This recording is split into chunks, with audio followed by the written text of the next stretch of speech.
Damn mutt looks just like its owner, wild and out of place. Officer Brenner sneered as his cruiser rolled down Oak Haven Drive, sunlight glinting off perfect white fences. To him, the little black girl in the red hoodie didn't belong there, just another problem waiting to happen. When her German shepherd, Shadow, barked once in defense, Brenner pulled the trigger without hesitation. The dog fell. Aria Daniels dropped to her knees, tears streaking her face, and with shaking hands pointed her mother's pistol at the cops. What Brenner didn't know was that her mother, FBI Special Agent Renee Daniels, was already racing home, and she would destroy them for what they'd done. Before we go any further, comment where in the world you are watching from, and make sure to subscribe because tomorrow's story is one you don't want to miss. The late Georgia's sun painted long shadows across perfectly trimmed lawns.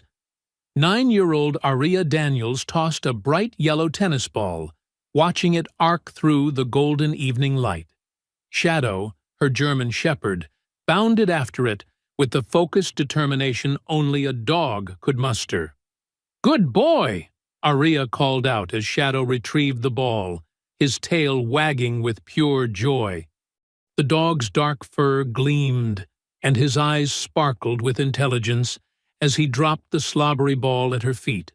Their yard was her sanctuary, a space where memories of playing fetch with her dad still lingered.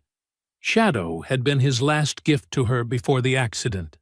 Now, these evening games were sacred, just her and Shadow, while Mom worked late at the FBI office in Atlanta.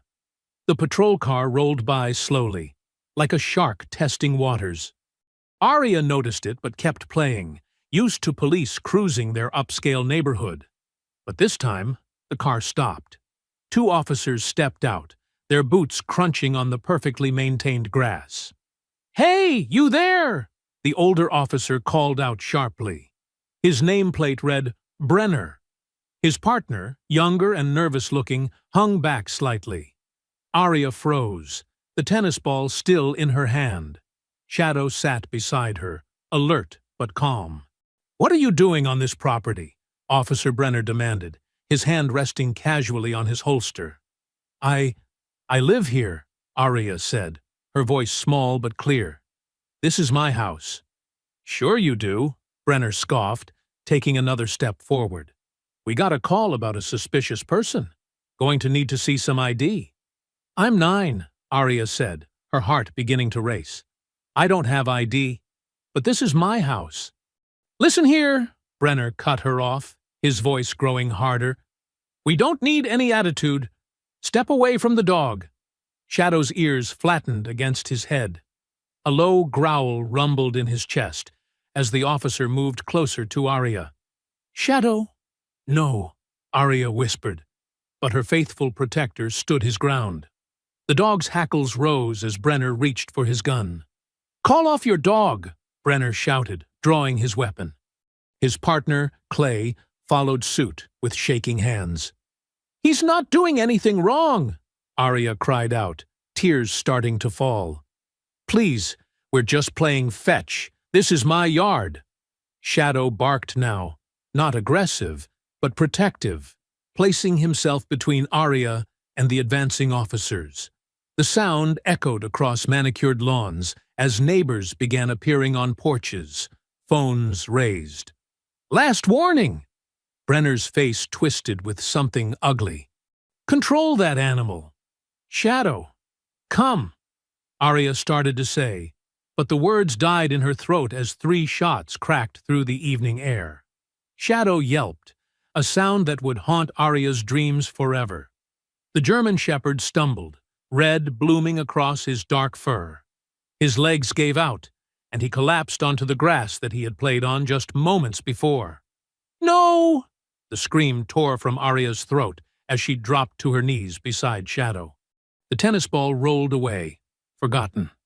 "Shadow! Shadow! Please!" The dog's breathing came in wet, ragged gasps. His tail gave one final weak wag as Aria pressed her small hands against his wounds, blood seeping between her fingers. "Stay back!" Brenner shouted, his gun still trained on them.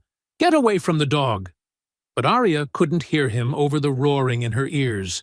Shadow's eyes, always so bright and loving, began to dim. His head rested heavy in her lap as tears streamed down her face. "Why?" she sobbed, her voice breaking. "He wasn't doing anything wrong. He was protecting me." "I said get back," Brenner barked, taking an aggressive step forward. His partner looked sick, gun wavering. Arya's world narrowed to Shadow's fading heartbeat under her hands. Her best friend, her protector, her last connection to her father, bleeding out on their own lawn because a cop got scared of a barking dog. The rage came then, rising through her grief like a tide. It burned away her tears, straightened her spine. She looked up at Officer Brenner, this man who had just destroyed her world, and felt something hard and cold settle in her chest. "You killed him," she said, her voice eerily calm now. "You killed my dog." "The animal was aggressive," Brenner started to justify, but Arya's sharp laugh cut him off. "He was protecting me. From you." Her voice rose, drawing more neighbors out to witness. "You're the ones who came into my yard with guns." "Watch your tone, girl," Brenner growled, but Arya was beyond fear now. "You killed him. You killed Shadow." She screamed it now, her small body shaking with fury and grief. "He was mine. He was all I had left of my daddy." Shadow's blood was warm on her hands, soaking into her jeans. The setting sun caught the badge on Brenner's chest, making it gleam like fool's gold. More patrol cars were approaching in the distance, sirens wailing. "On your feet! Now!" Brenner commanded, his face red with anger at being challenged by a child. But Arya stayed where she was, cradling Shadow's head in her lap. Her mother's words echoed in her mind. "Never let bullies see you break." So she held her ground, her tears drying to salt on her cheeks, as the last of Shadow's life slipped away under her trembling hands. "I'm not moving," she declared, her voice raw but steady. "You'll have to shoot me too." The rage and grief swirled inside Arya like a storm. Shadow's body grew colder in her lap, his fur still wet with blood. Her hands trembled as she stroked his head one last time, remembering how he would always sleep beside her bed, keeping the nightmares away after Dad died. "Get up! Final warning!" Brenner's voice cracked like a whip through the evening air. His partner, Clay, kept glancing nervously at the growing crowd of neighbors, their phones recording everything. Arya's eyes landed on the space beneath their wraparound porch. There, hidden behind loose boards, was where Mom kept her old backup piece from her field days. Arya wasn't supposed to know about it, but she'd seen Mom check on it sometimes late at night, making sure it was still there, just in case. This felt like just in case. Moving slowly, Arya eased Shadow's head onto the grass. Her heart pounded so hard she could barely hear the officers shouting. The loose board was right there, just a few feet away. The cops were too busy yelling at the crowd to stay back to notice her inching toward it. "Don't move!" Clay called out, but his voice wavered. He didn't sound nearly as convinced as his partner. Arya's fingers found the edge of the board. Quick as a snake, she reached into the dark space beneath. Her hand closed around cold metal, just like when Mom had shown her at the range last summer. "Knowledge is safety," Mom had said. "Respect the weapon, but never fear it." The gun felt heavier than she remembered as she pulled it out. Everything seemed to slow down, like moving through water. She could hear her own breathing, too fast and shallow. Shadow's blood was drying on her hands, making the grip sticky. "Gun!" Brenner shouted, his voice hitting a new pitch of panic. "Drop it! Drop the weapon!" But Arya was already on her feet, the pistol pointed straight at Brenner's chest. Her arms shook, but she remembered Mom's lessons. Feet planted, both hands on the grip, finger alongside the trigger guard, until you're ready to shoot." "She's just a kid," someone in the crowd yelled. "Put your guns down!" "Back away," Clay shouted at the onlookers, his own weapon wavering between Arya and the growing crowd. "Everyone back up!" Arya's world narrowed to the sight of Officer Brenner's face down the barrel of her mom's gun. He wasn't so tough now. His eyes were wide, darting between her face and the weapon. She saw fear there, and it felt good. "Why did you kill my dog?" Arya demanded, her voice ringing out clear and strong despite her tears. "He wasn't doing anything wrong." "Put the gun down, girl," Brenner said, trying to sound authoritative but failing to hide the shake in his voice. "You don't want to make this worse." "Worse?" Arya laughed, a harsh sound that didn't belong in a child's throat. "You killed my best friend. You came into my yard and murdered him. How could it get worse?" More patrol cars were approaching. Their sirens wailed in the distance, getting closer. The sound made Arya's hands shake harder, but she kept the gun up. Mom's words echoed in her head. "Stand your ground when you're right. Never let them see weakness." "Look around you," Clay tried, gesturing at the phones recording everything. "This isn't going to end well. Just put it down." "It didn't end well for Shadow," Arya shot back. Tears streamed down her face, but her voice stayed steady. "He was protecting me. That's all he ever did. And you shot him for it." The evening had turned surreal. Neighbors crowded their porches and lawns, dozens of phones capturing every moment. The setting sun cast long shadows across the blood-stained grass where Shadow lay. Red and blue lights began to flash against house windows as backup units approached. "Last chance," Brenner growled, his finger tightening on his trigger. "Drop the weapon or I will fire." "You'll shoot me like you shot my dog?" Arya's finger moved to the trigger, mimicking his motion. "Go ahead. Show everyone what kind of cop you are. Shoot another innocent person on camera." The crowd had grown larger. Voices called out, some telling Arya to put the gun down, others shouting at the officers to stand down. The chaos swirled around her, but Arya remained focused, just like Mom taught her. The gun stayed pointed at Brenner's chest. "Why did you kill my dog?" She screamed it this time, raw pain tearing through her voice. "Answer me. Why?" Brenner's face twisted with rage at being challenged by a child. "That mutt was aggressive. He was protecting me." Arya's finger pressed slightly on the trigger. "From you. You're the ones who came here with guns. You're the ones who scared him."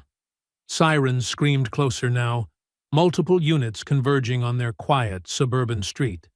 The red and blue lights painted everything in alternating colors, making the scene feel even more unreal. Shadow's blood looked black in the strobing lights. "Drop it now!" Brenner shouted, his composure cracking. "Final warning!"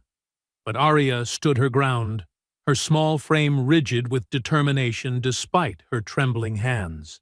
The gun stayed up, pointed straight at the man who had destroyed her world with 3 shots. "No," she said simply, her voice carrying across the suddenly quiet yard. "You drop yours." The standoff held, frozen in the chaos of flashing lights and gathering crowds. A child and 2 cops, 3 guns raised, while a dead dog lay bleeding on a perfectly manicured lawn. Backup units screeched to a halt at the end of the street, adding to the bedlam. At the Atlanta FBI field office, Renee Daniels sat across from a sweating drug trafficker, her steady gaze making him fidget. The interrogation room's fluorescent lights cast harsh shadows across his face as she methodically dismantled his alibi. "So, you weren't in Savannah last Tuesday?" Renee's voice remained calm, professional. "Because we have footage of your car at the port." "Want to explain that?" The suspect opened his mouth to respond when her phone buzzed. She ignored it, standard procedure during questioning. But then it buzzed again. And again. Something cold settled in her stomach. The interrogation room door burst open. "Agent Daniels!" Her colleague Thompson's face was ash-white. "You need to hear this." She was already standing, recognizing the urgency in his tone. The suspect forgotten, she followed Thompson to the dispatch monitoring station. Other agents parted as she approached, their faces grim. The dispatcher's voice crackled through the speakers, shaking. "All units be advised. Situation at 1247 Oak Haven Drive. Reports of a minor with a firearm. Officers on scene report. Report the minor is holding them at gunpoint after an officer-involved shooting of a dog. Subject is—" The dispatcher's voice caught. "Subject is approximately 9 years old." Renee's world tilted sideways. Her address, her daughter's age. The room spun as the words "officer-involved shooting" echoed in her head. "That's my house," she whispered, then louder. "That's my daughter." She was moving before anyone could respond, snatching her keys from her desk. Her footsteps thundered down the hallway, agents calling after her. Protocol dictated she stay clear. This was a local matter, a conflict of interest. Protocol could go to hell. "Renee, wait!" Thompson caught up to her at the elevator. "Let local PD handle this. They're the ones pointing guns at my baby." The elevator wasn't coming fast enough. She sprinted for the stairs, taking them 3 at a time. Her FBI-issued SUV roared to life, lights flashing as she peeled out of the parking garage. Traffic parted before her like water, but not fast enough. Never fast enough. Every red light felt like an eternity. Memories crashed through her mind as she weaved through cars. Aria's first steps, taken while clutching Shadow's fur. Her husband's funeral, where 9-month-old Aria had slept through the gunshots of the honor guard. Teaching Aria to shoot last summer. Carefully explaining that weapons were for protection, never aggression. Shadow had been John's last gift to Aria before his final deployment. "To keep my girls safe," he'd said. Now Shadow was dead, and Aria was surrounded by cops with guns. Renee grabbed her phone, dialing the local precinct. No answer. She tried dispatch. Busy signal. Her knuckles went white on the steering wheel as she pushed the SUV faster. "Please," she whispered to no one. "Please, let me get there in time." More memories flooded in. Aria crying through nightmares after John died, only calming when Shadow climbed into her bed. The day Renee caught them sharing ice cream cones in the backyard, both looking equally guilty. Shadow standing guard by the front door every morning until Aria's school bus arrived. A truck blocked the left lane. Renee swerved onto the shoulder, ignoring the blaring horns. The GPS showed 8 minutes to home. Too long. She flipped on the siren, pushing the engine harder. Her phone rang. Assistant Director Carson. She ignored it. Another call. Thompson. Ignored. Nothing mattered except getting to Aria. 6 minutes out. Renee's training screamed at her to slow down, to think tactically. But this wasn't a tactical situation. This was her daughter, her baby, facing down police officers who had already killed once today. She could picture it too clearly. Aria, small and fierce like her father, standing her ground. The same determination that got her through John's death, now putting her in deadly danger. Renee had taught her to be strong, to never back down from bullies. Had those lessons just armed her daughter for a suicide mission? 4 minutes. Renee blew through another red light, cars screeching to a halt around her. The suburban streets of their neighborhood flew past in a blur. 2 minutes. She could hear multiple sirens ahead. The sound sent ice through her veins. How many guns were pointed at her little girl? The SUV's tires squealed as Renee took the final turn onto Oak Haven Drive. Gravel sprayed from her wheels as she accelerated down the peaceful suburban street that had become a war zone. Red and blue lights strobed against manicured lawns and perfect houses. Her headlights illuminated the scene in stark detail. Aria, standing straight-backed in their front yard. John's stance in miniature. A pistol, Renee's old backup piece, steady in her small hands. Two uniformed officers with weapons drawn, facing her. More police creating a perimeter. A crowd of neighbors with phones raised. And on the blood-stained grass between them all, shadows still form. Renee's SUV skidded to a halt. The moment stretched like glass about to shatter. Her daughter, her whole world, surrounded by men with guns. Men who had already proven they would shoot first and justify later. Renee exploded from the SUV, her FBI badge held high above her head. The metal caught the red and blue strobes as she shouted, "Federal agent, lower your weapons!" "Now!" Her voice carried the full weight of federal authority, but the local officers didn't flinch. They kept their guns trained on Aria, who stood trembling but defiant. Renee's heart stopped as she saw an officer's finger tightening on his trigger. "I said stand down!" She advanced, badge still raised. "I'm Special Agent Renee Daniels, FBI. That's my daughter, and you're on my property." Officer Brenner barked over his shoulder without taking his aim off Aria. "Stay back. This subject is armed and dangerous. She's 9 years old." Renee's fury made her voice shake. "And you just murdered her dog!" Before she could close the distance, Officer Clay lunged forward. He knocked Aria to the ground, her small body hitting the grass hard. The hidden pistol skittered away as she cried out in pain. Something primal roared to life in Renee's chest. The sound of her child in distress ignited every protective instinct she possessed. She crossed the yard in 3 long strides. Officer Brenner started to turn, but she was already moving. Years of FBI combat training took over as she grabbed his gun arm, twisting it behind his back. Her shoulder drove into his kidney, and he folded with a grunt of surprise. They hit the ground together, Renee maintaining perfect control of his arm. "You like hurting children?" she snarled, driving her knee into his back. "How about someone your own size?" Brenner struggled, but Renee had him pinned with textbook precision. She yanked his handcuffs from his belt and slapped them onto his wrists, cinching them tight enough to bite. "You're under arrest for excessive force against a minor, criminal trespassing, and animal cruelty." "You can't—" Brenner started to protest, but Renee drove her knee harder into his spine. "Watch me." Movement caught her eye, another officer raising his weapon at her.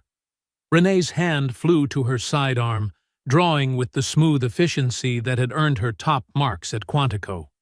"Don't," she warned, her aim rock steady. "I've got federal jurisdiction, and you're all facing civil rights violations. Test me." The standoff crackled with tension. Neighbors pressed closer, phone cameras recording every second. Someone in the crowd shouted, "Get them! Agent Daniels!" Renee kept her gun trained on the threatening officer while calling out, "Aria, baby! Come to me! Now!" Aria scrambled up from where Clay had pushed her, running to press against her mother's side. Renee's free arm wrapped around her daughter protectively, feeling her small body shaking with sobs. "It's okay, baby," she murmured. "Mama's here."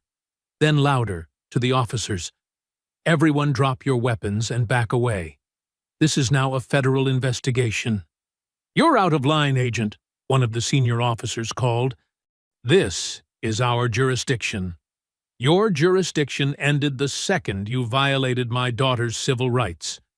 Renee's voice could have frozen hell itself. "Now, here's what's going to happen. I want every body cam recording from every officer present. I want internal affairs here within the hour. And I want every single one of you processed for unlawful use of force." She felt Aria press closer, still trembling. The girl's voice came out small but fierce. "They killed Shadow, Mama. He was just protecting me." I know, baby. Renee kept her gun steady, her jaw tight. And they're going to pay for it. More patrol cars were arriving, lights painting the scene in chaos. Renee raised her voice again. Anyone who doesn't want to be charged as an accessory needs to step back now. And someone better call your chief, because his department just walked into a federal nightmare. Officer Clay, who had pushed Aria, started to back away. His face had gone pale as the reality of their situation sank in. Others followed suit, lowering their weapons. "That's right," Renee said. "Now, who wants to be the first to explain why you were harassing a 9-year-old girl on her own property? Or why you opened fire on a family pet? Without provocation?" The crowd of neighbors had grown larger. Phones recorded from every angle as Renee kept her position, daughter protected behind her, gun unwavering. She could feel Aria's tears soaking into her suit jacket. "Internal affairs," she barked. "Now! And someone better preserve those body cams before they mysteriously malfunction." The officer she had at gunpoint finally lowered his weapon. "This isn't over," he growled. "Oh, it's just beginning." Renee's smile was all teeth. By morning, every news station in the country will be running this story. FBI agent's daughter terrorized by local police. How's that going to play? Brenner struggled against his cuffs, face pressed into the grass. "You're making a mistake." "No," Renee said coldly. "You made the mistake. You came onto my property. You threatened my daughter. You killed her dog. Now you get to learn what happens when you pick the wrong family to terrorize." Red and blue lights continued to strobe across the scene. Renee standing guard over her daughter, gun drawn. Brenner cuffed and face down. Other officers backing away. Neighbors recording everything. And Shadow's body, still lying motionless on the blood-stained grass. A silent testament to how quickly an ordinary evening had descended into nightmare. Renee sat in her darkened living room, the clock on the wall ticking past midnight. The house felt wrong without Shadow's protective presence. No clicking of nails on hardwood, no gentle snoring from his bed in the corner. Her service weapon lay on the coffee table, cleaned and loaded. Just in case. The events of the evening played on repeat in her mind. The gunshot, Aria's screams, the standoff. Internal affairs had come and gone, taking statements with barely concealed hostility. The local news vans had finally left her front lawn. Now, in the hollow quiet, Renee could hear Aria's muffled sobs from upstairs. She'd tried to comfort her daughter for hours, but what could you say to a child who'd watched police murder her dog? Aria had finally fallen into an exhausted sleep, clutching Shadow's worn leather collar to her chest like a lifeline. The metal tags still jingled softly whenever she moved. Renee's phone buzzed, displaying a number she recognized. Police Chief Roger Martin. Her jaw tightened as she reached for her secondary phone, the one she used for recording sensitive calls. She set it to record and answered the main line. "Agent Daniels." Her voice was pure ice. "Renee." Martin's tone dripped with false warmth. "I wanted to touch base about today's unfortunate incident." "Unfortunate incident?" Renee's fingers curled into a fist. "Your officers trespassed on my property, terrorized my daughter, and executed her dog. Choose your next words carefully, Chief." "Now! Now!" He chuckled, the sound oily. "Let's not be dramatic." Officers responded to a suspicious person call on a 9-year-old black girl playing in her own yard, and encountered an aggressive animal, my daughter's trained service dog, defending her from armed intruders. "Agent Daniels." Martin's fake friendliness cracked slightly. "I'm trying to handle this internally, for everyone's benefit. Department unity is crucial in these situations." Renee leaned forward, voice dropping dangerously low. Unity? You want me to help you cover up civil rights violations against my own child? I'm suggesting we handle this professionally. Officer Brenner is a decorated veteran. Officer Brenner is a trigger-happy racist who's going to prison. Be reasonable, Martin pressed. These situations are complex. Perhaps we could discuss this over coffee? Find a solution that works for everyone? Renee's free hand clenched so tight her knuckles went white. Are you trying to bribe a federal agent, Chief Martin? Of course not, he sounded wounded. I'm merely suggesting that escalating this could damage everyone involved, your daughter included. Children can be so fragile after trauma. Wouldn't it be better to let her heal quietly? Are you threatening my daughter? Renee's voice could have frozen hell itself. Absolutely not. I'm looking out for her best interests. These media circuses can be brutal on young minds. And your career. Surely you don't want this kind of attention. Renee stood, pacing the room like a caged tiger. Let me be crystal clear, Chief. I'm not one of your officers you can intimidate into silence. I don't care about department unity or political fallout. The only thing I care about is justice for my daughter. You're making a mistake, Martin warned, dropping all pretense of friendliness. This could get very unpleasant. It already is. Renee's smile was all teeth. I want those body cam videos on my desk by morning. A long pause. There was an equipment malfunction. Unfortunately, no footage was captured. Bullshit. Renee grabbed her laptop, typing rapidly. I watched those cameras recording. Multiple witnesses saw them active. Technical issues happen, Agent Daniels. Sometimes data is lost. She logged into the department's evidence server using her federal credentials. The body cam files from that evening were already gone, deleted less than an hour after the incident. Someone had moved fast to cover their tracks. You're going to regret this obstruction, Chief. Renee's voice was deadly calm.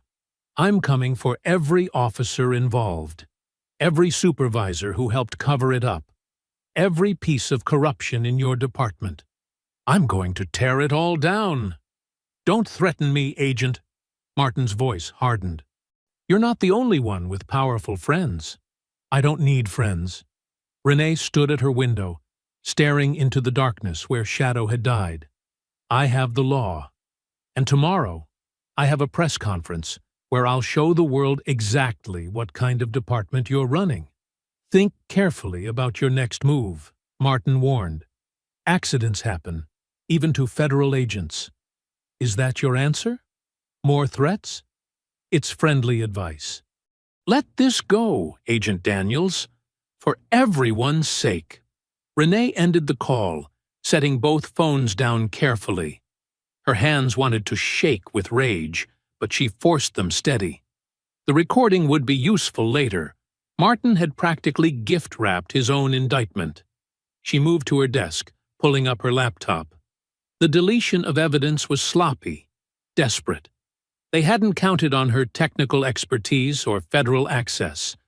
Within minutes, she had the server logs showing exactly who had ordered the footage erased. A soft whimper from upstairs drew her attention. Aria was having another nightmare. Renee's heart ached. Her baby would carry these scars forever. The sound of gunfire, shadow falling, rough hands pushing her down. No child should have to learn the world's cruelty so young. You shot the wrong dog, Renee whispered into the darkness, her words a solemn vow. These men had mistaken her professional restraint for weakness. They thought federal agent meant paper pusher. They were about to learn how wrong they were. Upstairs, Aria cried out in her sleep. Renee closed her laptop, heading up to comfort her daughter. Tomorrow would bring its own battles. Tonight, she needed to be a mother first. Morning sunlight streamed through the precinct's grimy windows as Renee pushed through the double doors. She'd chosen her outfit carefully. Casual blazer, jeans, nothing that screamed federal agent. Let them underestimate her. The front desk sergeant barely glanced up from his crossword puzzle. "Can I help you?" "I need to speak with Internal Affairs about yesterday's shooting incident." Renee kept her voice neutral, watching his reaction. "IA's pretty busy today." He scratched his neck, still not looking at her. "Maybe try calling next week." "I'll wait." She settled into a plastic chair, legs crossed, the picture of patience.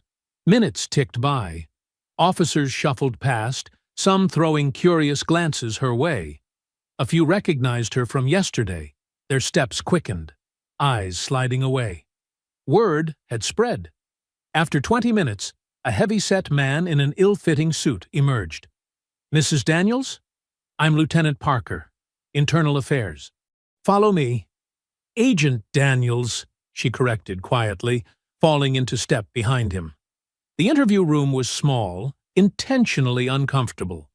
2 other officers waited inside.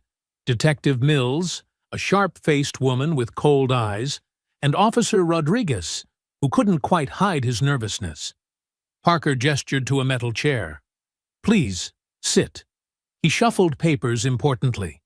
"Now, about yesterday's incident. Where's the body cam footage?" Renee cut straight to the point. Mills leaned forward. "As we explained yesterday, there were technical difficulties. I watched those cameras recording. Multiple witnesses have video showing the red lights active. Equipment malfunctions happen." Parker shrugged. "Nothing we can do. I want Officers Brenner and Clay suspended pending investigation." Rodriguez shifted uncomfortably. Mills's smile turned sharp. "That won't be necessary. Our preliminary review shows they followed department protocol." "Protocol?" Renee's voice could have cut glass. "For shooting a child service dog on private property?" The animal displayed aggressive behavior. The dog barked, once, while protecting a 9-year-old from armed strangers in her yard. Parker spread his hands. "Listen, we understand you're upset, but our officers have to make split-second decisions. They made the decision to ignore my daughter's legal right to be on her own property.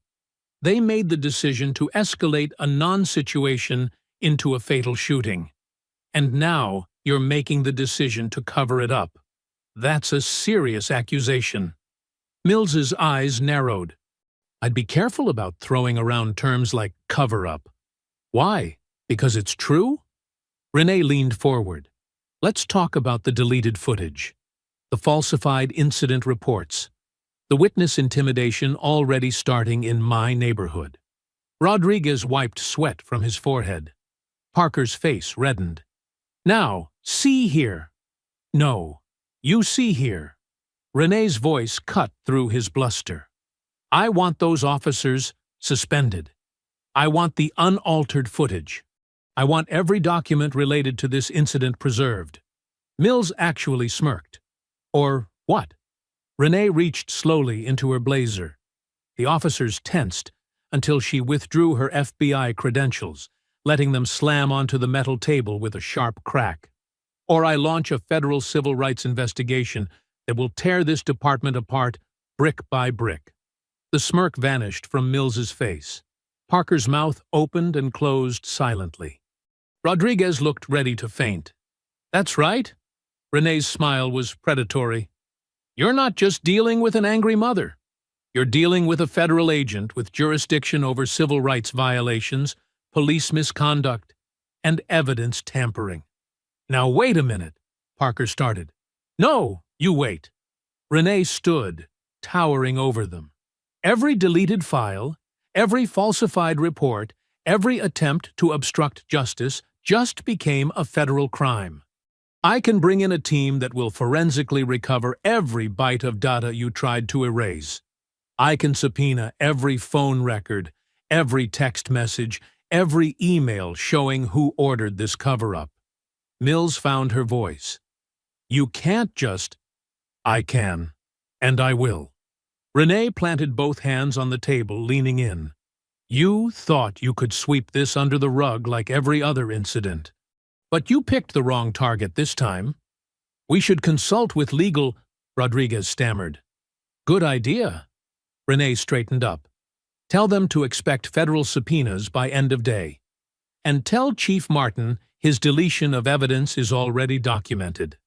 She gathered her credentials unhurriedly, enjoying the panic spreading across their faces. The power dynamic had shifted completely. They were no longer local cops stonewalling a civilian complaint. They were potential federal defendants watching their careers crumble. I'll need those suspensions processed immediately. She moved toward the door. And if one more piece of evidence disappears, I'll have FBI cybercrimes here so fast your heads will spin.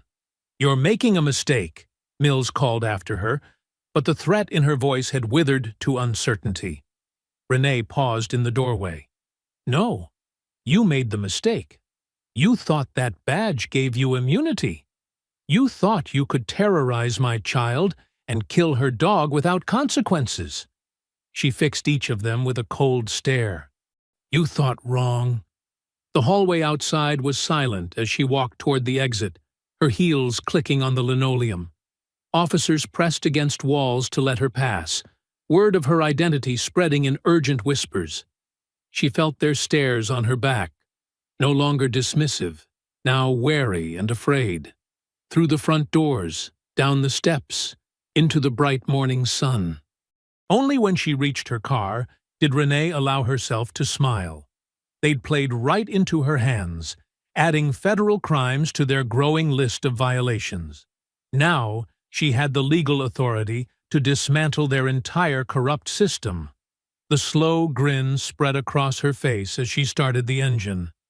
They'd given her all the ammunition she needed to destroy them. The classroom felt too bright, too loud. Aria sat at her desk, staring at the empty space where her pencil should go. She hadn't brought any supplies today. She hadn't wanted to come at all. Whispers floated around her like angry bees. That's her, the girl from the news. My dad says her mom's causing trouble. Did you see the video? When she had the gun? Mrs. Henderson's voice cut through the chatter. Class, please open your social studies books to page 94. Aria didn't move. The empty desk in front of her blurred as tears threatened to spill. She blinked them back hard. She wouldn't cry here, not in front of them. Aria? Mrs. Henderson's shadow fell across her desk. Where are your materials? Don't have them, Aria mumbled, still staring down. You can share with Jessica. The teacher's voice was sugar-sweet, dripping with fake concern. Jessica, please move your desk closer. Jessica hesitated, glancing at her friends. Slowly, reluctantly, she scooted her desk over, keeping as much distance as possible. The screech of metal on tile made Aria flinch. It sounded like Shadow's nails on the driveway when he'd tried to get up after. She squeezed her eyes shut. Now then, Mrs. Henderson continued, we're discussing current events. Can anyone tell me about an important local news story they've heard recently? Several hands shot up. Aria's stomach clenched. Well, piped up Marcus from the back. My parents were talking about those cops who had to defend themselves. That's not what happened. The words burst from Aria before she could stop them. Her hands were shaking. Mrs. Henderson's smile tightened. Aria, we raise our hands in this classroom. But he's lying. They killed Shadow for no reason. He was just protecting me. That's enough. The teacher's voice turned sharp. This was clearly an unfortunate misunderstanding between law enforcement and… Misunderstanding? Aria stood up so fast, her chair toppled backward. The class jumped. They came into my yard. They pointed guns at me. They shot my dog while he was wagging his tail. Young lady, you will not raise your voice. Shadow was all I had left from my dad. Aria's voice cracked. He was my best friend, and they killed him, and you're calling it a misunderstanding? Principal's office. Now. Mrs. Henderson pointed to the door, her face flushed with anger. Why? Because I'm telling the truth? Tears streamed down Aria's cheeks now. They killed him because they were scared of a little black girl in her own yard. That's what my mom says. Out! The teacher's shriek echoed off the walls. Get out of my classroom this instant! Arya grabbed her backpack, hands trembling so badly she could barely hold it. The other kids stared, wide-eyed and silent, as she stumbled toward the door. And, tell your mother, Mrs. Henderson called after her, that filling your head with such inflammatory ideas isn't helping anyone. Arya slammed the door so hard the windows rattled. 20 minutes later, she sat in the principal's office, listening to words like disruptive behavior and 3-day suspension wash over her. Her mother's voice on the phone was clipped, professional, her work voice. But Arya could hear the fury underneath. The ride home was quiet. Arya pressed her forehead against the cool window, watching suburban houses blur past. I'm sorry, she whispered finally. Renee glanced over. For what, baby? Getting suspended, making more trouble. The SUV pulled into their driveway. Renee killed the engine but didn't move to get out. Look at me, Arya. Slowly, Arya turned. Her mother's eyes were fierce with love. You have nothing to be sorry for. You told the truth. They're the ones who should be sorry. For what they did to Shadow. For trying to pretend it didn't happen. For punishing you instead of facing what they did wrong. But everyone at school... Let them talk. Renee reached over, wiping a tear from Arya's cheek. We know the truth. And we're going to make sure everyone else knows it too. I miss him so much, Mama. Arya's voice broke. Every morning, I still look for him. I keep thinking I hear his collar jingling. Renee pulled her daughter close, holding her while she sobbed. They sat there in the driveway as the afternoon sun slanted through the trees, casting shadow patterns that looked like paw prints on the dashboard. That night, unable to sleep, Arya crept to the top of the stairs. Her mother's voice drifted up from the kitchen below. Yes, I have documentation of everything. Renee's tone was intense, focused. Witness statements, phone recordings, social media posts showing the department's changing story. A pause. No, I want the full investigation detailed. The shooting, the cover-up attempt, the retaliation at her school. All of it. Another pause. Arya inched down a few steps, because the public needs to know what really happened. They need to see how these officers treated a 9-year-old girl on her own property. How they killed her service dog without provocation. How the department tried to bury it. Arya could picture her mother pacing, the way she did when building a case. Tomorrow morning works. Yes, I'll send you everything. And thank you. This story needs to be told. The call ended. Arya sat frozen on the stairs, heart pounding. Her mother was taking their fight public. The truth about Shadow would come out. For the first time since that terrible evening, she felt something besides grief. Hope, small but fierce. Like a spark in the darkness. The evening news anchor's face filled the TV screen, her expression grave. Tonight's top story. Disturbing footage has emerged of a police shooting that left a child service dog dead and sparked allegations of racial profiling. Arya watched from the couch as the viral video played. Shaky cell phone footage showing Shadow lying motionless, officers shouting, her own small figure pointing the gun. Her mother's protective embrace appeared next, the confrontation that followed. That video has now been viewed over 2 million times, the anchor continued. Justice for Shadow trending nationwide. FBI Special Agent Renee Daniels claims local police not only killed her daughter's dog without cause, but attempted to cover up evidence of wrongdoing.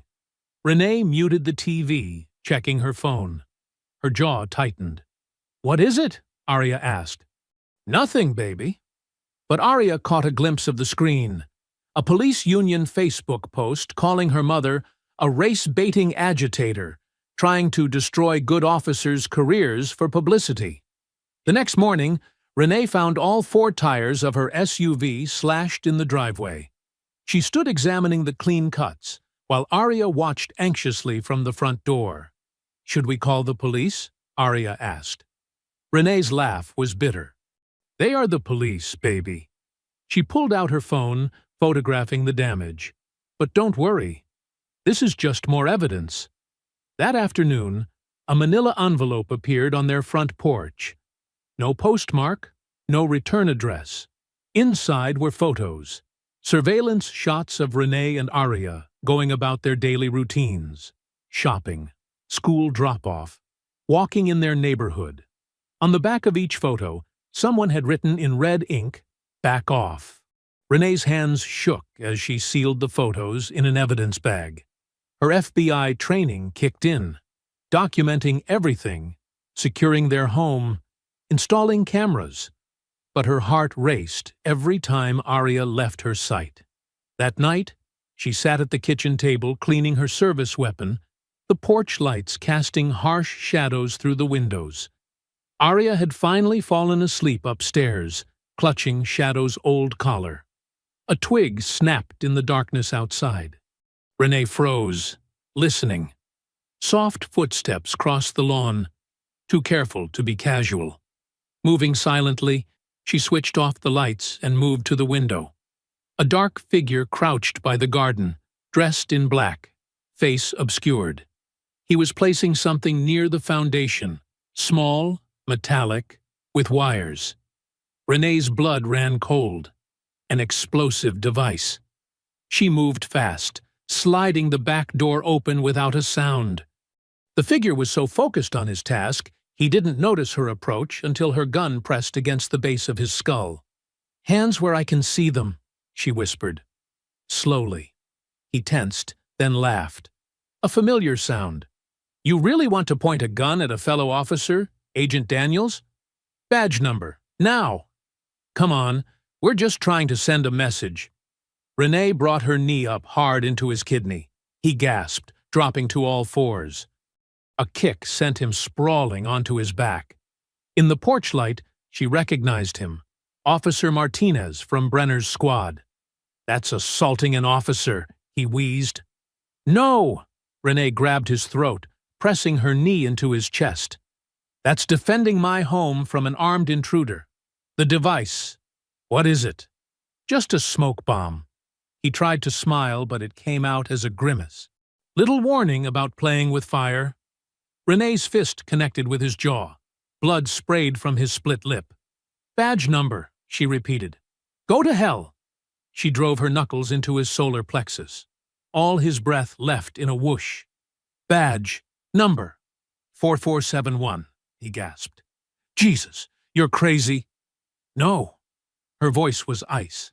"I'm a mother protecting her child from corrupt cops who think they're above the law." She pulled out her phone, snapping photos of his face, his badge, the smoke bomb. "Now you're going to listen carefully." She leaned close, her whisper deadly calm. "I've got you on video planting an explosive device, threatening a federal agent, conspiracy, stalking a minor. I've documented everything.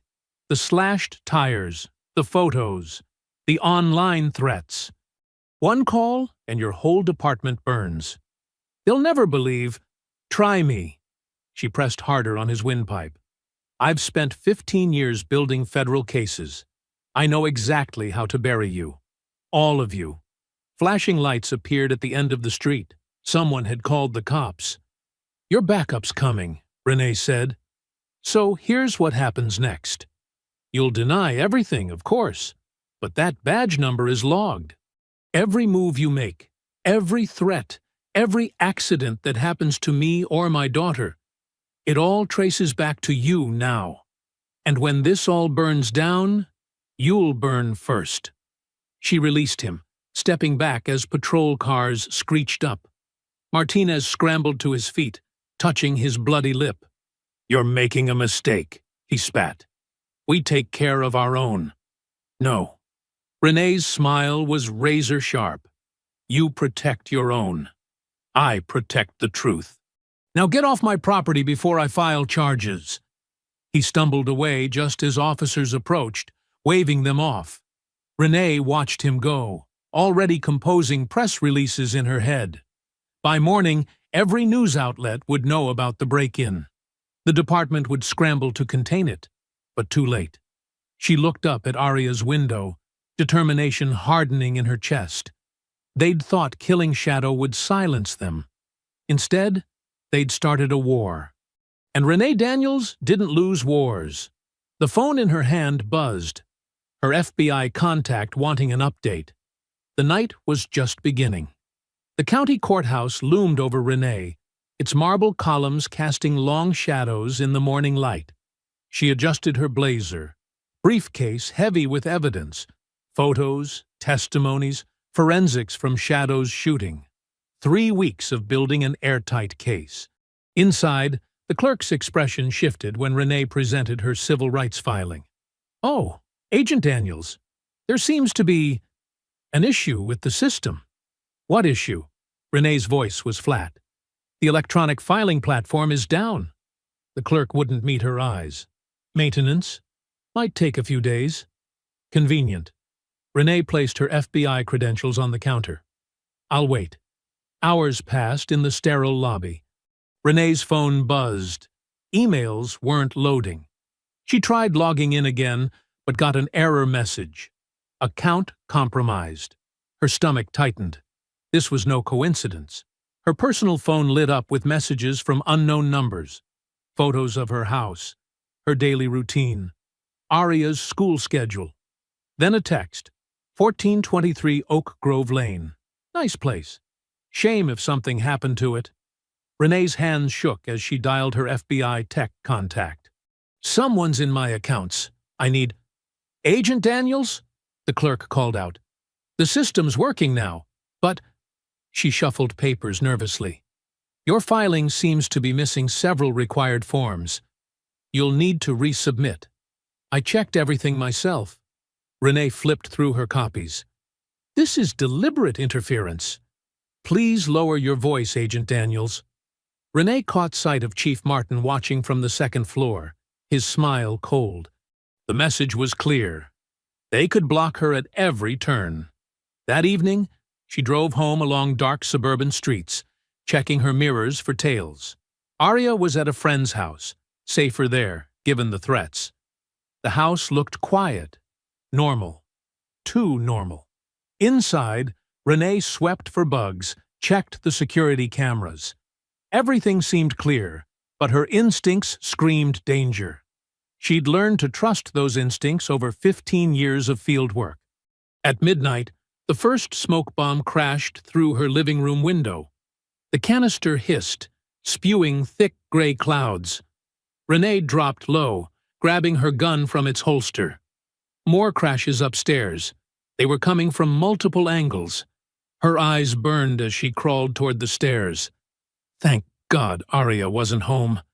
The smoke was everywhere now, but she could hear heavy boots on her back deck.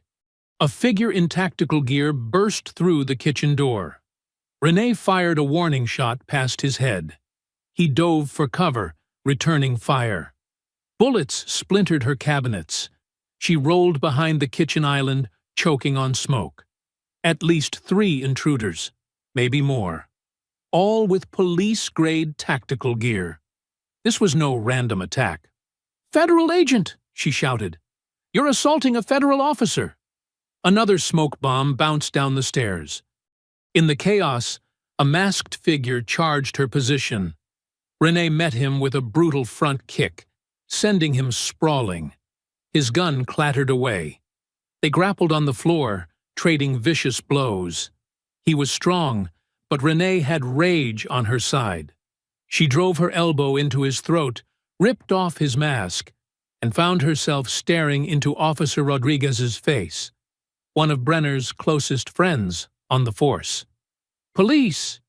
Freeze!" Flashlight beams cut through the smoke.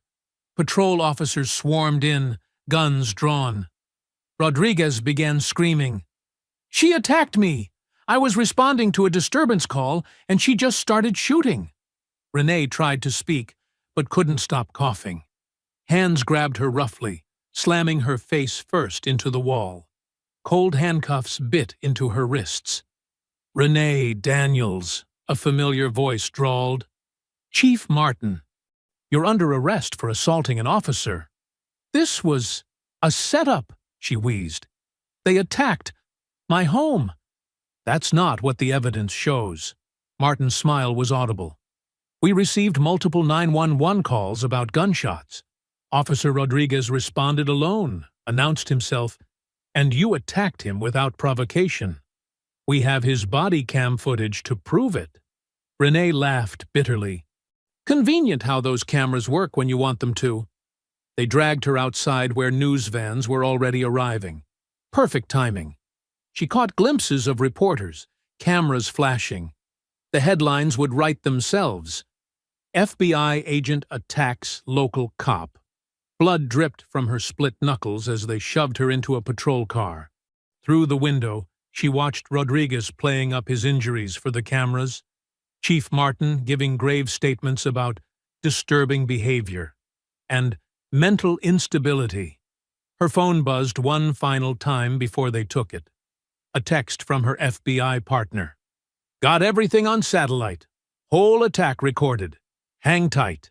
Renee allowed herself a small smile as the patrol car pulled away. They thought they'd trapped her. Instead, they'd walked right into her net. The satellite footage would show everything. The coordinated attack, the planted evidence, the false arrest.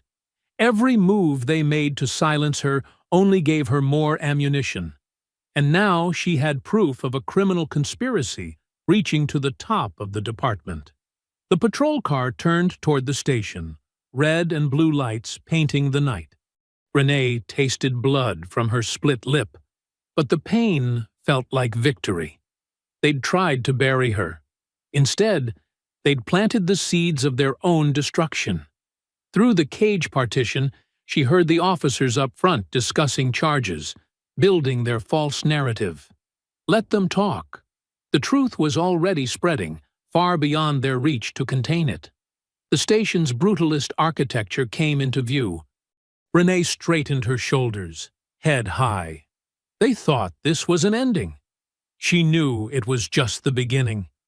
The holding cell's fluorescent lights buzzed overhead as Renee sat motionless on the metal bench. Her blazer was torn, dried blood crusted around her knuckles. The concrete walls pressed in, but she maintained her silence, ignoring the taunts from passing officers. "Not so tough now, are you, Agent?" Officer Clay sneered through the bars. Renee didn't blink, didn't twitch. Her stillness seemed to unnerve him more than any response could have. Her thoughts drifted to Aria, safe with Mrs. Johnson next door. The elderly neighbor had been watching through her window when they'd dragged Renee out in cuffs. "I'll take care of her," Mrs. Johnson had promised in a trembling voice. "I saw what really happened." "Those monsters!" The holding cell door clanged open. Chief Martin swaggered in with 2 detectives. "Ready to confess? Make this easier on yourself?" Renee's silence filled the cell like smoke. "Your career is over," Martin continued. "Assaulting an officer, discharging a firearm within city limits, resisting arrest. The FBI won't want anything to do with—" "Chief Martin!" A sharp voice cut through the jail corridor. Heavy footsteps approached. Assistant Director Thompson from the Atlanta FBI field office strode into view, flanked by 4 agents in tactical gear. His badge gleamed under the harsh lights. "This prisoner is being transferred to federal custody immediately." Thompson's voice could have frozen hell. "Step aside." "Now wait just a minute," Martin sputtered. "This is our jurisdiction. This is a federal agent who was attacked in her home by corrupt officers under your command." Thompson stepped closer, towering over the police chief. "Your jurisdiction ended the moment your men committed multiple felonies against her." One of the FBI agents unlocked Renee's cell. Another handed her a fresh jacket. "You can't do this," Martin protested weakly.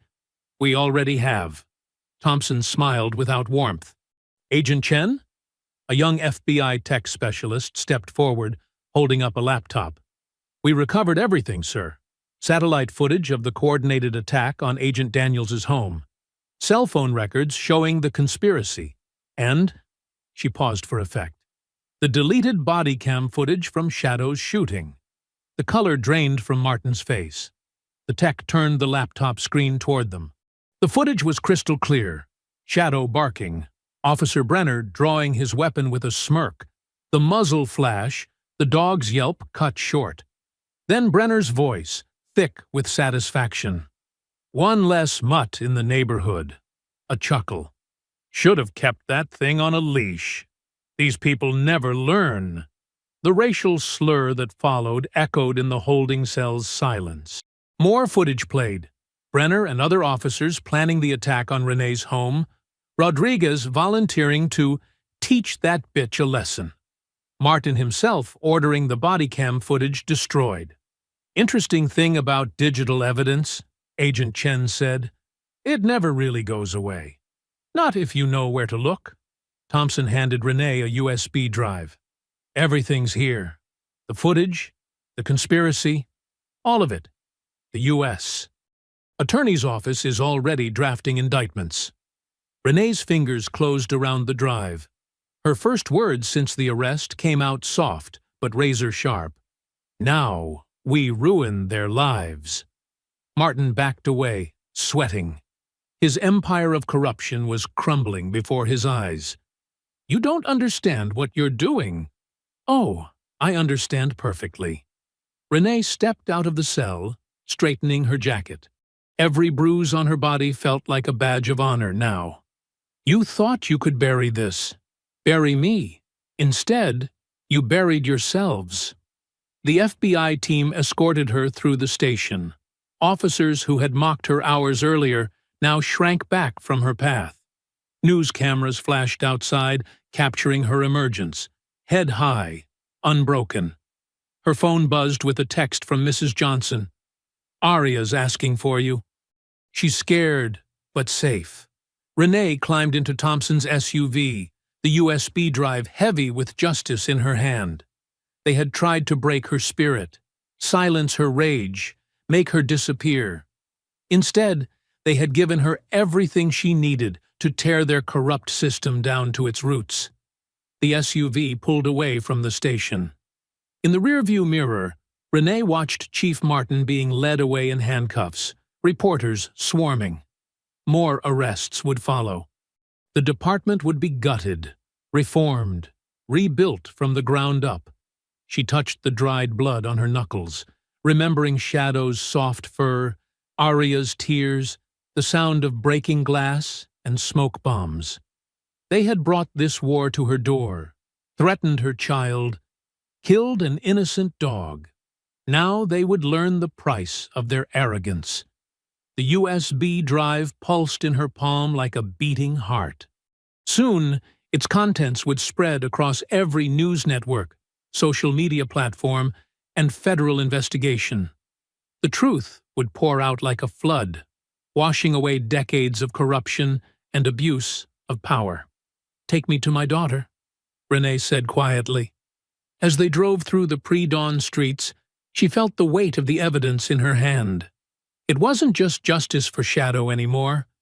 It was justice for every victim of police brutality, every family terrorized, every truth buried beneath badges and lies. The sky was beginning to lighten, painting the world in shades of gray and promise. Renee's eyes were cold and clear as she watched the city wake up to its day of reckoning. The Atlanta Federal Building's press room hummed with tension. Camera crews jostled for position, reporters checked microphones, and satellite trucks lined the street outside. Renee stood backstage, reviewing her notes one last time. Ready? Thompson asked, adjusting his tie. Renee nodded, her FBI badge gleaming against her dark suit. The bruises from her arrest had faded to yellow shadows, battle scars from a war she was about to win. Live in 3, 2, 1. the stage manager pointed. Renee strode to the podium, her heels clicking against the hardwood. Camera shutters snapped like lightning. She placed the USB drive carefully beside the microphone, its presence more threatening than any weapon. "Good morning. I'm Special Agent Renee Daniels of the FBI's Atlanta field office." Her voice carried clear and strong. "2 weeks ago, my 9-year-old daughter watched police officers murder her dog in our front yard. When she asked why, they pointed guns at her. When I intervened, they attacked my home. When I demanded justice, they tried to bury the truth." She plugged in the drive. The screen behind her flickered to life. Today, that truth comes to light. The footage began to play. Shadow's bark echoed through the press room. Officer Brenner's face filled the screen, his smirk visible as he drew his weapon. The gunshot made several reporters flinch. Then came his laughter, his slurs, his casual cruelty. Gasps rippled through the crowd as more footage rolled. The conspiracy in the police station, the coordinated attack on Renee's home, Chief Martin ordering evidence destroyed. Every damning moment crystal clear, undeniable. This isn't just about one dog or one family. Renee's words cut through the shocked murmurs. This is about a system that protects its worst actors, a department that responds to questions with violence, officers who believe their badges shield them from consequences. She held up a thick stack of documents. "We've uncovered similar incidents spanning 20 years. Excessive force, false arrests, evidence tampering, racial profiling, all buried by the same leadership that tried to silence me." The reporters erupted with questions. Renee pointed to a local journalist she recognized. "Agent Daniels, what actions are being taken against the officers involved?" "The U.S. Attorney's Office is pursuing federal civil rights charges against Officer Brenner, Officer Clay, and 6 other officers. Chief Martin faces multiple counts of conspiracy and obstruction of justice." She paused. "Additionally, the Department of Justice has opened a pattern and practice investigation into the entire department." More hands shot up. She chose a national network correspondent. "Is it true Chief Martin has already submitted his resignation?" "Yes, as of this morning." Renee's expression remained neutral.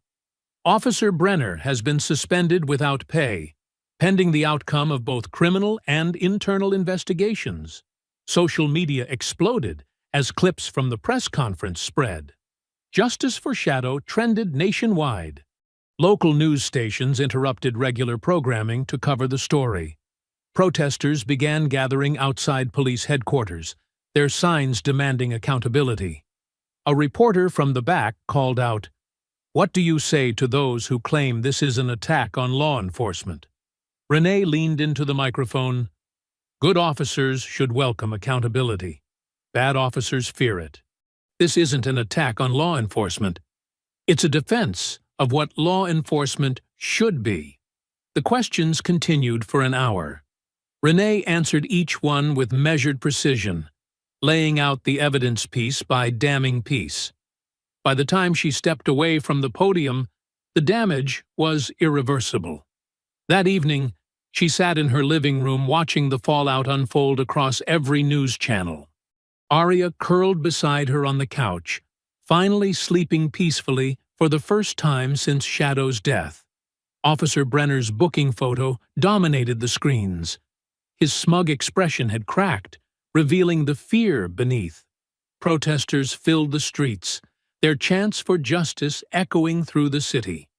The police union's attempts to spin the story fell flat against the weight of irrefutable evidence. "Mom?" Aria stirred, blinking at the TV. "Is it really over?" Renee stroked her daughter's hair. "The hard part is, now we make sure it never happens again." On screen, more officers were being led away in handcuffs. The department's Internal Affairs Division had been completely dissolved. State police were stepping in to provide temporary oversight, while a complete restructuring took place. Chief Martin's resignation letter scrolled across the bottom of the screen, each word dripping with false regret. His career was finished. His pension, gone. His legacy would be one of corruption and cowardice. Brenner's face appeared again, his sneer frozen in time. The same expression he'd worn while pointing a gun at a 9-year-old girl.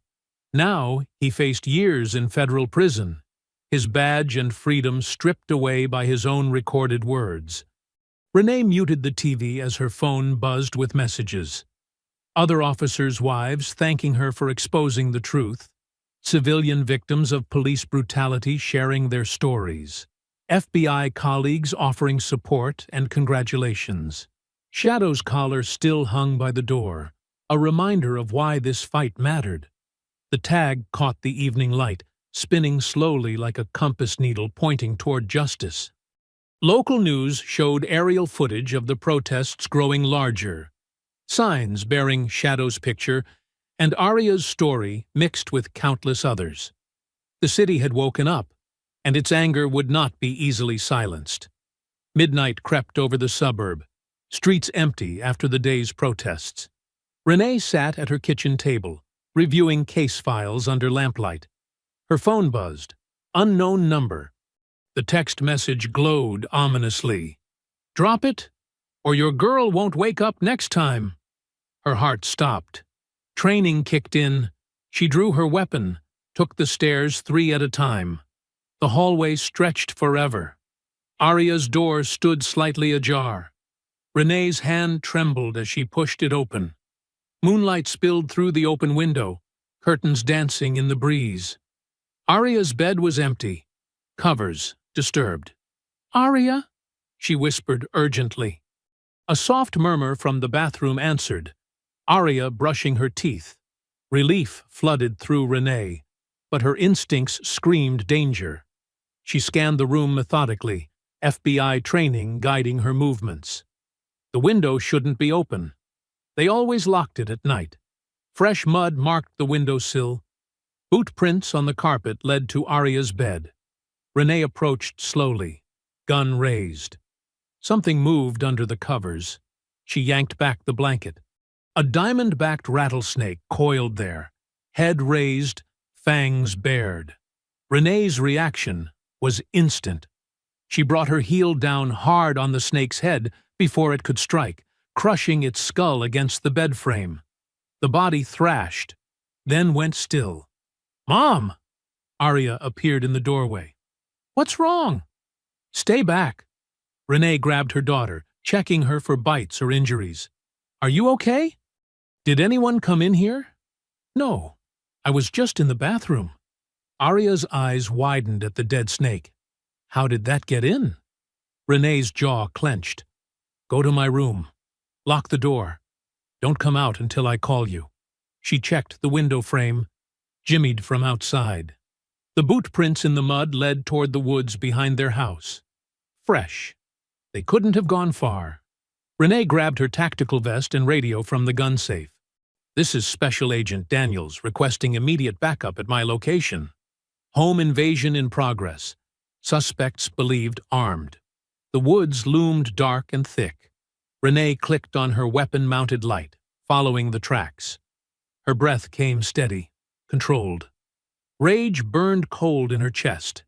20 yards in, a twig snapped to her left. She spun, light revealing a flash of movement. 2 figures in dark clothing ducked behind trees. "Federal agent! Show your hands!" They responded with gunfire. Bullets splintered bark near her head. Renee dove behind a fallen log, returning fire. The muzzle flashes gave away their positions. One charged her position, while the other laid covering fire. Amateur move. Renee waited until the last second, then rolled out to meet him. His punch went wide. She grabbed his arm, used his momentum to slam him face first into a tree trunk. His mask came partly loose. She recognized him. Officer Phillips from Brenner's squad. The second attacker tried to flank her. Renee kicked Phillips's knee sideways, dropping him with a scream. She spun to face the new threat. This one knew how to fight. They traded blows in the darkness, neither gaining advantage. He landed a solid hit to her ribs. She answered with an elbow to his throat. Phillips struggled to his feet, reaching for a dropped weapon. Renee drew faster. The shot echoed through the trees, taking him in the thigh. He collapsed, howling. The other man used the distraction to tackle her. They went down hard, rolling through dead leaves. His hands found her throat. She drove her thumb into his eye through the mask. He reared back. Renee brought her knee up into his groin, then hammered her forehead into his nose. The mask came off. Officer Martinez, another of Brenner's loyalists. She locked him in a chokehold, squeezing until he went limp. Zip ties from her vest secured both men. She dragged them out of the woods one at a time, recording everything on her phone. Special Agent Daniels. She spoke clearly for the video. Time is 0047 hours. I have detained 2 armed suspects who broke into my home and planted a venomous snake in my daughter's bed. Suspects are identified as Officers James Phillips and Michael Martinez of the local police department. She pulled off their masks, documenting their faces. Martinez was conscious now, spitting blood and threats. "You're dead, bitch! You and your kid both!" Renee grabbed his broken nose, twisting until he screamed. "Threatening a federal agent and her family. That's another charge to add to the list." Phillips moaned, clutching his bleeding leg. "We were just supposed to scare you," Brenner said. "Shut up!" Martinez tried to kick him. "Oh no, please continue." Renee kept recording. "Tell me exactly what Brenner said." Sirens wailed in the distance, growing closer. Red and blue lights painted the trees. Phillips started talking faster, desperate to cut a deal. Martinez cursed him, but the damage was done. Renee's backup arrived, FBI tactical teams, not local police. They secured the scene as she narrated everything for the official record. Evidence techs photographed the boot prints, the snake, the bullet holes in the trees. The arrests were by the book. Everything documented. No loose ends.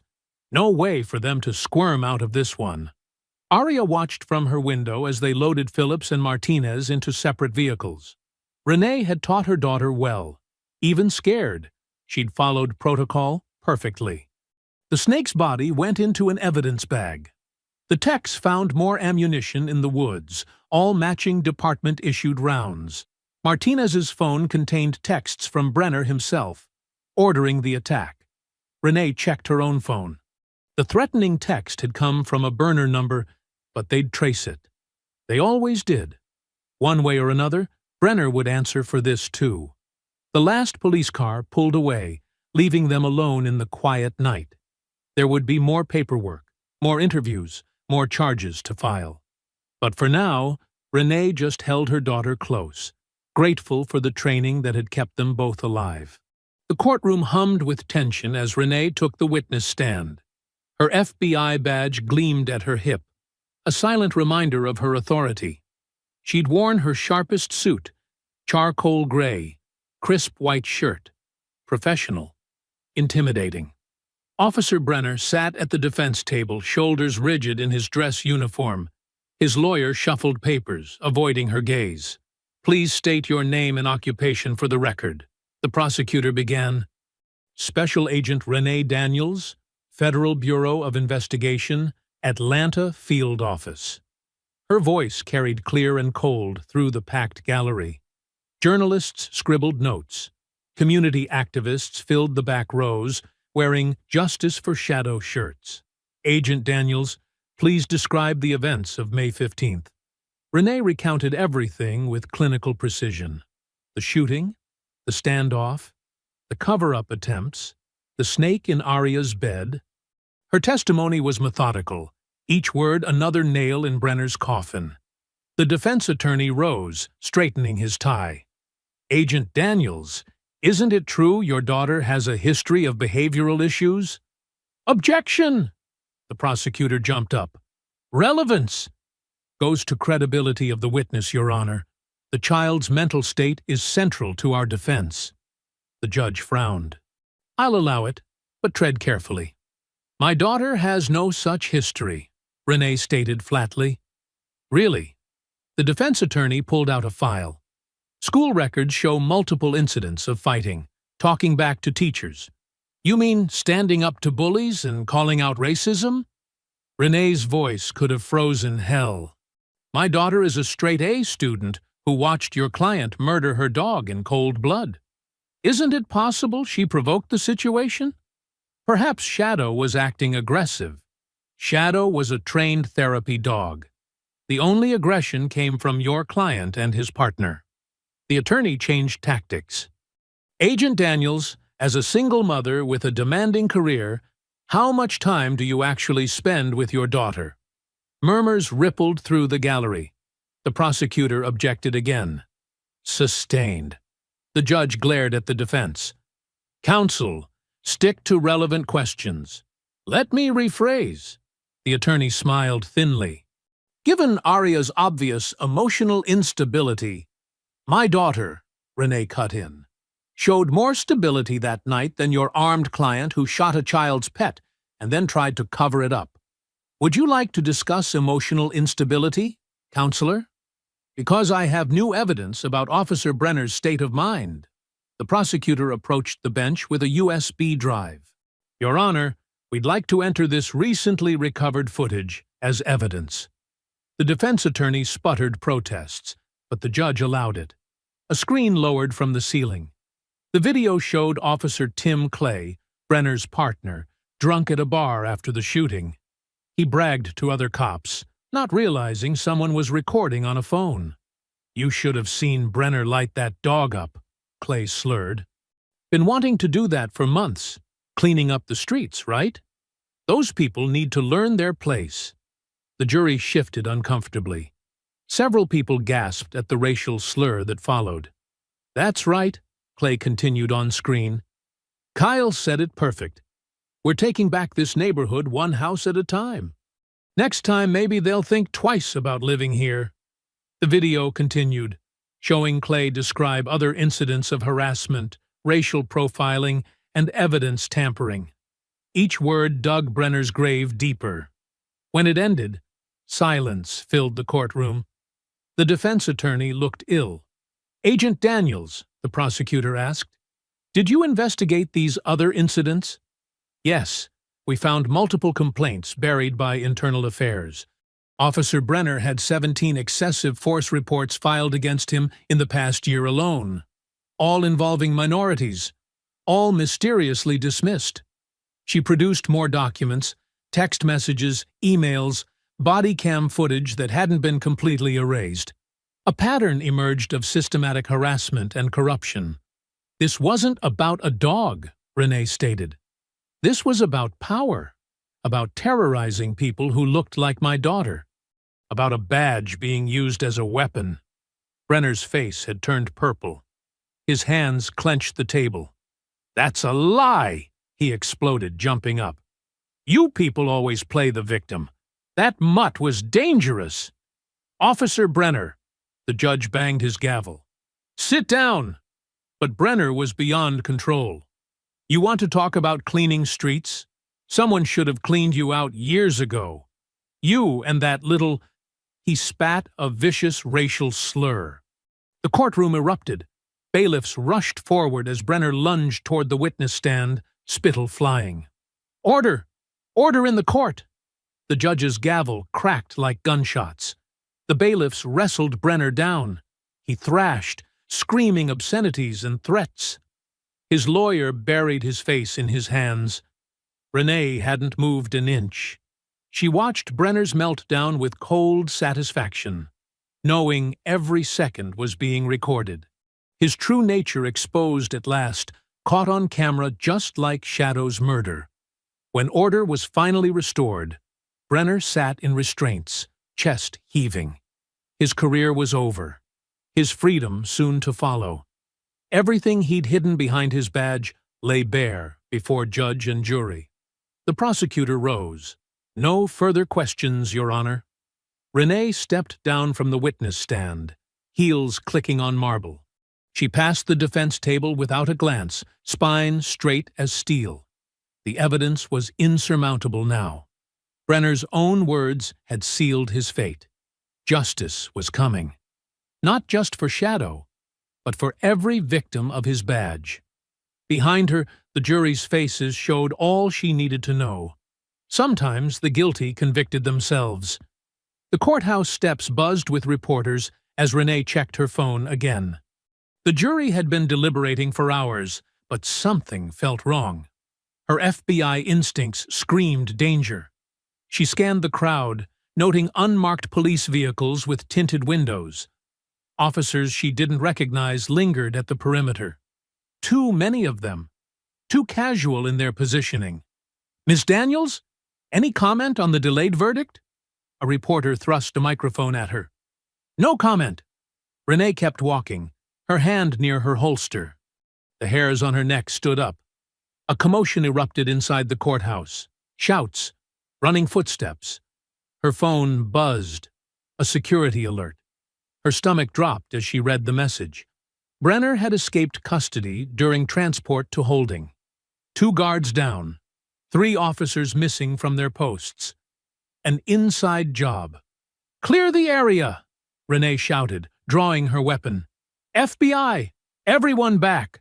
The crowd scattered as shots rang out. Bullets pinged off concrete.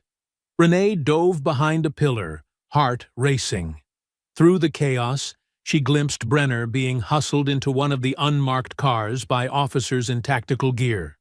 She fired twice, shattering the back window, but the car peeled away. Other vehicles moved to block her pursuit. A coordinated escape plan. Her phone rang, the security company monitoring her house. The silent alarm had been triggered. Aria was home with the babysitter. "No, no, no!" Renee sprinted to her SUV, tires squealing as she raced through traffic. She called for backup, but knew Brenner's crew would jam communications. This was personal now. Night had fallen by the time she reached her street. The house was dark. Too dark. The babysitter's car was gone. Renee drew her weapon and night vision scope, approaching silently. The back door hung open. Inside, furniture lay overturned. Signs of struggle. "Aria?" she whispered. "Baby, are you here?" A floorboard creaked upstairs. Then Aria's scream pierced the silence. Renee bounded up the stairs 3 at a time, weapon ready. The hallway stretched dark before her. A shadow moved. She fired, plaster exploding beside Brenner's head as he ducked into Aria's room. "Mommy!" Aria's voice was terrified. "I'm here, baby." "Stay down!" Renee pressed forward, scanning doorways. A fist shot out, knocking her gun away. Brenner lunged from the darkness, tackling her against the wall. They crashed through Aria's bedroom door in a tangle of limbs. Brenner's hands found her throat. His eyes blazed with hatred. "Should have stayed down," he snarled. "Should have known your place." Renee drove her knee up, breaking his grip. They rolled across the floor, trading savage blows. Her FBI training met his police tactics in brutal close-quarters combat. A lamp shattered. The dresser splintered. Framed photos crashed down as they slammed each other into walls. Blood flew from split lips and broken noses. Brenner was stronger, but Renee was faster. She landed crushing strikes to his ribs, his throat, his groin. He howled in pain and rage. "You ruined everything." He caught her arm, twisting until something popped. "My career." "My life." "You did that yourself," Renee gasped through the pain. She headbutted him, feeling cartilage crunch, but Brenner absorbed the blow. He caught her next punch and used his weight to drive her down. His knee pinned her chest as his hands locked around her throat again. "Time to teach you and that brat some respect," he growled, squeezing. Black spots danced in Renee's vision. She clawed at his face, but couldn't break free. Her lungs screamed for air. "Get off my mommy!" Arya stood in the doorway, Renee's backup pistol steady in her small hands, just like Renee had taught her at the range. Brenner's head snapped up. "You little—" The gunshot was deafening in the confined space. Brenner jerked as the bullet tore through his shoulder. His grip loosened. Renee surged up, throwing him off. She scrambled for her fallen weapon as Brenner staggered to his feet, blood streaming down his arm. "Federal agent!" she wheezed, aiming center mass. "On your knees! Now!" Sirens wailed in the distance, her backup finally arriving. Brenner swayed, looking from Renee to Arya with pure hatred. "He was going to hurt you," Arya whispered, the gun trembling in her grip. "He was going to hurt you." "Drop it, Brenner," Renee ordered. "It's over." He took one step forward. Renee's finger tightened on the trigger. But blood loss and shock took their toll. Brenner's legs buckled and he collapsed, cursing them both as consciousness faded. Renee kicked his weapons away and quickly cuffed him. Only then did she turn to Arya, who still stood frozen with the pistol raised. "Baby, give me the gun," she said softly. "You're safe now. I've got you." Arya's fingers uncurled slowly. The pistol clattered to the floor as she fell into her mother's arms, shaking. "He was going to hurt you," she repeated against Renee's shoulder. "Like Shadow. I couldn't let him." "Shh." Renee held her close, hearing boots thundering up the stairs as FBI tactical teams secured the house. "You did good, baby. You did so good. I'm right here." They sank to the floor together, holding each other as red and blue lights painted the walls. In the distance, more sirens approached. Brenner lay unconscious and cuffed, his blood seeping into the carpet, his reign of terror finally, truly over. The street erupted in camera flashes as paramedics wheeled Brenner out on a stretcher. His shoulder wound had been stabilized, but his voice echoed through the neighborhood, unhinged and raging. "It's all a setup," he screamed, thrashing against the restraints. "They're working together. The whole system's corrupt." FBI agents flanked the ambulance, weapons ready. They'd found 3 more corrupt officers waiting in vehicles nearby. Brenner's escape team now in custody themselves. The magnitude of the conspiracy was still unfolding. Renee stood on her porch, holding Arya close as reporters shouted questions. The girl hadn't spoken since the shooting, her small frame still trembling against her mother's side. "Agent Daniels, will you comment on Officer Brenner's escape attempt? Is it true your daughter shot him? Were other officers involved in the conspiracy?" Renee raised her hand for silence. The crowd stilled, microphones extended. She looked down at Arya, who nodded slightly. Permission to tell their story. "Tonight," Renee began, her voice carrying across the lawn, "a convicted officer tried to silence us through violence. He failed. But this was never about just one bad cop. This is about a system that protected him, that emboldened him, that looked the other way while he terrorized minorities in our community." She gestured to her home, windows broken, doors splintered. "They tried to intimidate us. They killed my daughter's dog. They threatened her life. And when we fought back legally, they tried to bury the evidence." Camera shutters clicked rapidly. Live trucks transmitted her words across the nation. "But we have proof now. Recordings, documents, testimony from officers who couldn't stomach the corruption anymore. This goes beyond Brenner. The chief, the DA, senior officers, they all played a part in covering up racial violence. That ends tonight." Arya squeezed her mother's hand as Renee continued. "Tomorrow, I'll present evidence to the federal grand jury showing how deep this conspiracy runs. Every officer who helped Brenner escape, every official who deleted body cam footage, every supervisor who buried complaints from minority citizens, they'll all face justice." More questions erupted, but Renee raised her voice over them. "To the good officers watching, and I know you're out there, it's time to speak up. Help us clean house. Help us rebuild trust. To the corrupt ones, turn yourselves in. Because we're coming for you either way. She turned to go inside, then paused. One more thing. To the family who made that first racist call about my daughter playing in her own yard? The call that started all this? We have your number. Expect a visit from the Civil Rights Division. The press conference played on every channel for days. Tips flooded in from officers tired of the corruption. Internal Affairs found decades of buried complaints. The police union's power crumbled as evidence mounted. 2 weeks later, Renee sat in the courtroom as the judge delivered Brenner's sentence. The jury had taken only 3 hours to find him guilty on all counts. For the attempted murder of a federal agent, conspiracy to obstruct justice, civil rights violations, and criminal corruption, the judge intoned, "This court sentences you to life in prison without possibility of parole." Brenner stayed silent this time, deflated, as officers led him away. His conspiracy had crumbled. The chief resigned in disgrace. The DA faced federal charges. Over a dozen officers were indicted.